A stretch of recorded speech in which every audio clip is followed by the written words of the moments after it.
Mark 7.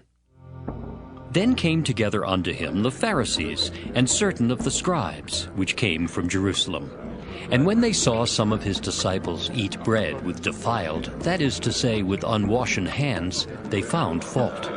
For the Pharisees and all the Jews, except they wash their hands oft, eat not, holding the tradition of the elders.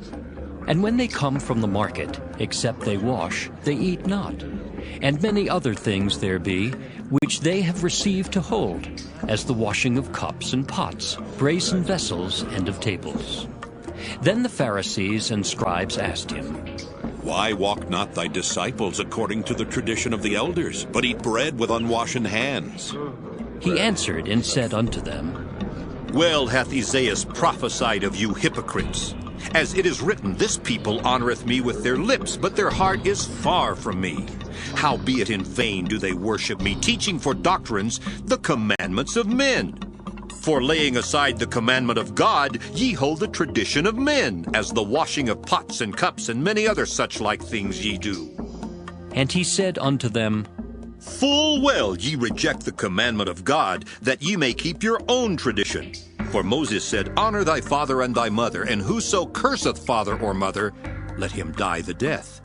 But ye say, If a man shall say to his father or mother, It is Corban, that is to say, a gift, by whatsoever thou mightest be profited by me, he shall be free.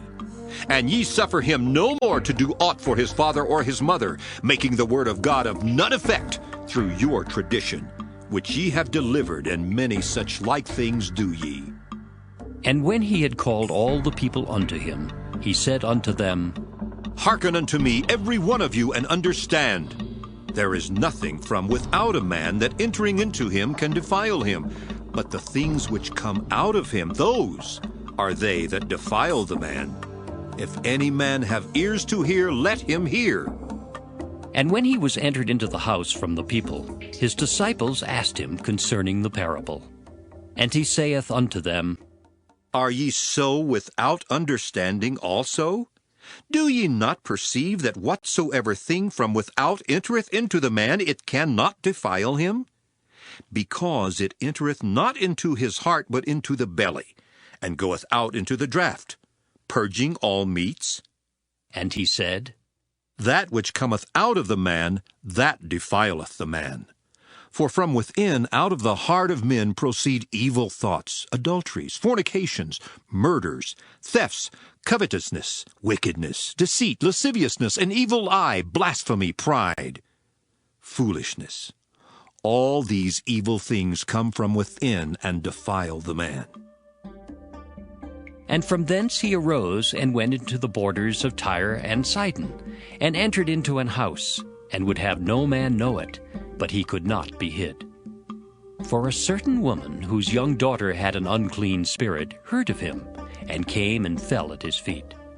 The woman was a Greek, a Syrophoenician by nation, and she besought him that he would cast forth the devil out of her daughter. But Jesus said unto her, Let the children first be filled, for it is not meet to take the children's bread and to cast it unto the dogs. And she answered and said unto him, Yes, Lord, yet the dogs under the table eat of the children's crumbs. And he said unto her, For this saying, Go thy way, the devil is gone out of thy daughter. And when she was come to her house, she found the devil gone out, and her daughter laid upon the bed. And again, departing from the coasts of Tyre and Sidon, he came unto the sea of Galilee, through the midst of the coasts of Decapolis. And they bring unto him one that was deaf, and had an impediment in his speech, and they beseech him to put his hand upon him. And he took him aside from the multitude, and put his fingers into his ears, and he spit and touched his tongue. And looking up to heaven he sighed, and saith unto him, Ephphatha, that is, be opened. And straightway his ears were opened, and the string of his tongue was loosed, and he spake plain. And he charged them that they should tell no man. But the more he charged them, so much the more a great deal they published it, and were beyond measure astonished, saying, He hath done all things well. He maketh both the deaf to hear and the dumb to speak.